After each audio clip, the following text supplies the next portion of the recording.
దండాలు బాబు. ఏమైంది నర్సయ్య? పద్మగారు అబ్బాయి బాబు రోజు ఇంటికి వచ్చేవాడంట. ఇద్దరూ కలిసి బయట తిరిగేశారు. ప్రేమిస్తున్నాను, పెళ్లి చేసుకుంటాను అంటే నమ్మేసింది బాబు ఈ పిచ్చిది. కావాలంటే టీ కొట్టు అతన్ని అడగండి బాబు.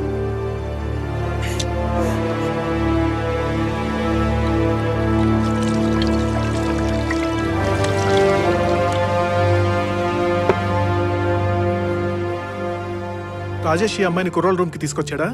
అవునయ్యా, రోజు వస్తుంటారయ్యా.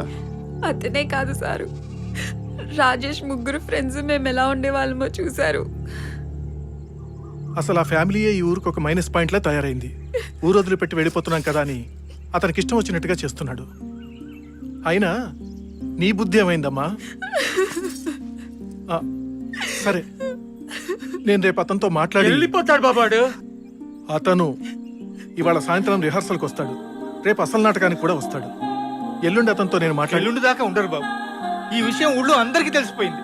వాళ్ళు చేజారిపోతారు బాబు. సరే, మీరు పోలీస్ స్టేషన్కి వెళ్ళి కంప్లైంట్ రాయించండి. వాళ్ళు ఎలాగో రాయనివ్వరు. మీరు ఒక వైట్ పేపర్ మీద కంప్లైంట్ రాసిచ్చి సంతకం తీసుకోండి. నేను ఎస్ఐ గారితో మాట్లాడతాను. రేపు మధ్యాహ్నం లంచ్ టైంలో పద్మగారి ఇంటికి వెళ్ళి మాట్లాడదాం. అట్టాగే బాబు. అట్టాగే బాబు. పోలీస్ స్టేషన్కి వెళ్ళి సాయంత్రం నాటకానికి వచ్చేస్తాం బాబు. వెళ్ళండి. దండాలు బాబు. దండాలు బాబు.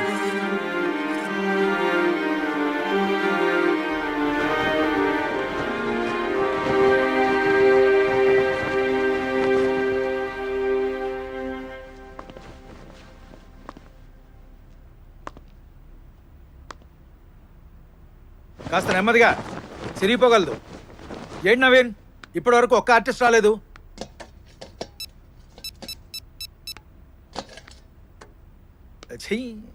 ఒక్కడు ఫోన్ ఎత్తడు. ఏడు బాబు, మావాడేడి? అదేంటి అంకుల్, మధ్యాహ్నం ఇంట్లోనే కదా పడుకొని ఉన్నాడు.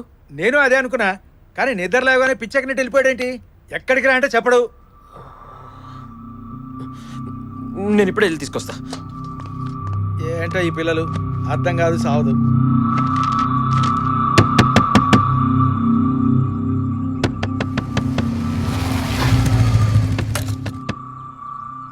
ఏంటి, నిన్న సరదాగా చెప్పాను అనుకుంటున్నావా? నిజంగానే చెప్తున్నా. ముందు నువ్వు బయటికి రా. పద, ఏం చేస్తున్నావు? నీకు అర్థం అవుతుందా? నువ్వు వెళ్ళరా. నీలా కాదులేరా, నువ్వు వెళ్ళి నేను వస్తా. కోడితే దావడ పగిలిపో. దాగు. ఏంటి గొడవ? నాకు వెళ్ళమంటే వెళ్ళడు. మధ్యాహ్నం నుండి తలుపు కొడుతూనే ఉంటే మనిషికి ఎలా ఉంటుంది లోపల? నేను బాధ పెట్టాలని కాదు నేను తలుపు కొట్టేది.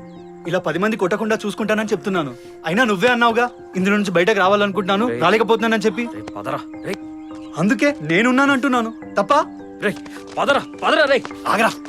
రే, మీ నాన్న వెయిట్ చేస్తున్నాడు రిహార్సల్స్ దగ్గర. రే, రిహర్సలే కదా, 5 నిమిషాలు లేట్ అయితే ఏమవ్వదు. నువ్వు వెళ్ళు, నేను వస్తా. రే, రమ వాళ్ళమ్మ నాన్నతో ఇంటికి వచ్చింది. రేపు నాటకం అయిపోయిన తర్వాత ఊరు వెళ్ళిపోదాం అనుకుంటున్నాను. బెట్లో నువ్వే గెలిచావురా. నువ్వు చెప్పిన దారిలోనే నేను ఉంటాను. ప్రామిస్. నీ దారిలో నువ్వుండు.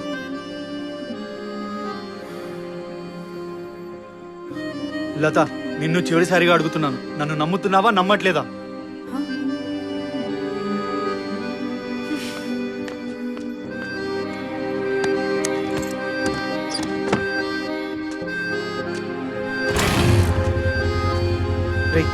రమాయమందిరా, ఎక్కువ చెప్తాను.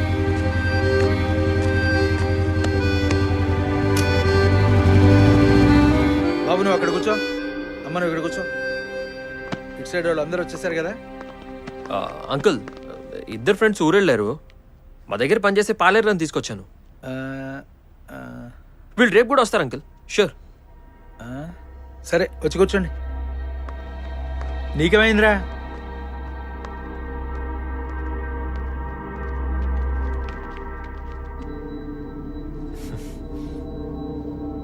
రా కూర్చో.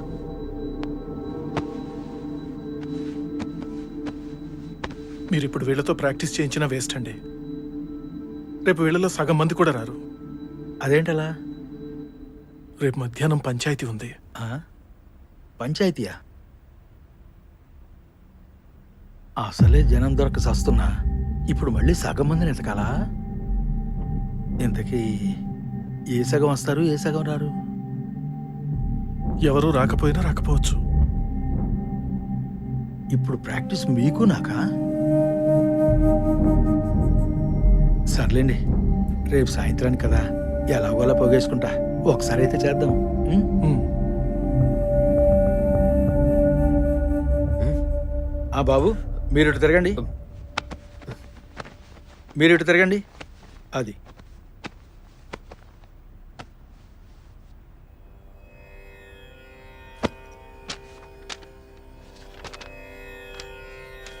ఇదిగో అందరూ వినండి. మీరంతా కృష్ణుడు బంధువులు. అరే శరత్తు, మీ వర్గం సాత్విక వర్గం అనుకోండి. ఇదిగో నర్సయ్య, మీరంతా కృతవర్మ వర్గం అనుకోండి. ఇరు వర్గాలు ఇప్పుడు మంచి జాతరలో ఉన్నారు. తాగి గెంతుతూ ఉన్నారు. కృష్ణుడు మీ ముందే ఉన్నాడు. అయినా మద్యం మత్తులో మీరు పిచ్చి పిచ్చిగా వాగుతున్నారు. ఏంటి అర్థమైందా? Okay uncle. ఇప్పుడు కృతవర్మని వాళ్ళ వర్గం వాళ్లే అబ్బా నీవు యుద్ధం భలే చేసావు అని పొగుడుతుంటే, ఇటువైపు నుంచి సాత్వికి కృతవర్మ వైపు చూస్తూ చిన్నపిల్లలకు అన్యాయం జరుగుతుంటే చూస్తూ కాపలా కాశాడు. థూ నీ అమ్మ, నువ్వు అసలు మనిషివేనా అని తిడతంటే, అప్పుడు ఇటువైపు నుంచి భూరిశ్రవుణ్ణి నువ్వు ఎలా చంపావో మాకు తెలుసులేరా, నువ్వు అసలు మగాడివేనా అని అన్న తర్వాత అప్పుడు అందరూ కలిసి కొట్టుకోవడం మొదలు పెట్టారు. అలా కొట్టుకుంటూ కొట్టుకుంటూ గడ్డిపోచల్ని తీసి సరుచుకుంటుంటే కత్తులతో పొడుచుకున్నట్టుగా రక్తాలు కారుతున్నాయి. అలా గడ్డిపోచలతో పొడుచుకుంటూ ఒక్కొక్కళ్ళు చచ్చిపోతున్నారు. అప్పుడు అక్కడే ఉన్న ఉద్ధవుడు, యుద్ధమై 36 ఏళ్ళు అవుతుంది, ఇంకా దోచుకుని కొట్టు చస్తాయంట్రా బాబు. మందు మా తల్లి మత్తులో గడ్డిపోచ కత్తి ఊచ ఎలా అయింది అని అడగరేంట్రా? ఇదిగో కిట్టయ్యా, నువ్వైనా చెప్పవేంది అని నా వైపు చూస్తాను. అప్పుడు బాధగా నా పద్యాలు నేను చెప్తాను, సరేనా? సరే సరే.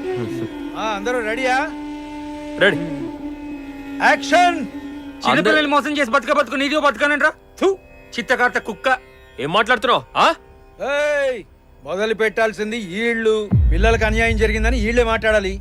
అంటే ఎవరెవరు ఎలాంటి వాళ్ళు అలాంటి పాత్రలే ఇచ్చారనుకున్నామండి. ఏయ్, అటు తిప్పి ఇటు తిప్పి ఇంకోసారి మాట్లాడావనుకో, ఒక్క దెబ్బకి నోట్లో 4 కట్టే నేల మీద పడుద్ది. ఏంట్రా తెగేది? ఆ? ఏంటా రాయ్. ఎక్కువ మాట్లాడుతున్నా? ఆగండి, ఏంటది?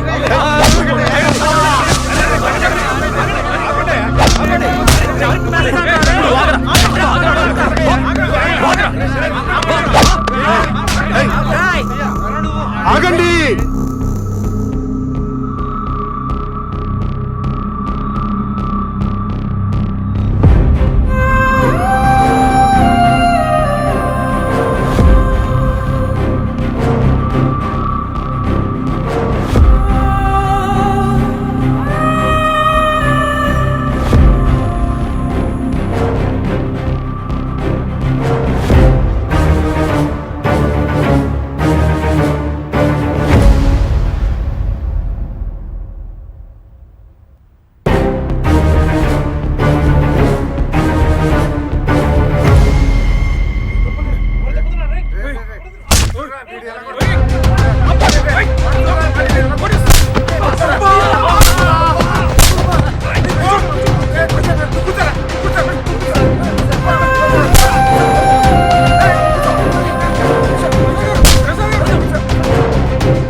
ఏంట్రా అసలు మీరేమనుకుంటున్నారు? మీ ఇష్టం వచ్చినట్టు చేయడానికి లేదు. చెప్పింది చెప్పినట్టు చేయండి. అతి తెలివితేటలు నా దగ్గర చూపించకండి. మీరు కొట్టేసుకుంటే నాటకంలో లాగా నేను బాధపడి వెళ్ళిపోతాననుకుంటున్నారా? నాటకమైనా నిజమైనా ఎవ్వడైనా సరే వాడి పరిధి దాటి ప్రవర్తిస్తే గిత్తలకి పొగరు తగ్గించినట్టు తగ్గిస్తా. నర్సయ్య చెప్పు, డైలాగ్ చెప్పు. అబ్బా, నువ్వు యుద్ధం భలే చేసావు. నువ్వు చెప్పు.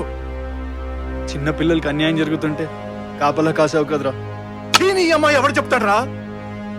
నువ్వు అసలు మనిషివేనా? నువ్వు చెప్పరా, నువ్వు చెప్పు.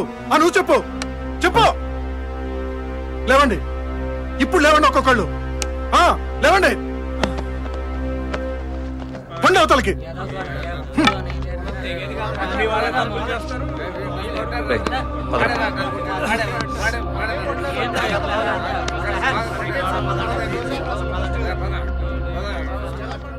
రేపు సాయంత్రం లోపు మళ్ళీ జనాలను ఎతకాలి, వాళ్ళకి నేర్పించాలి.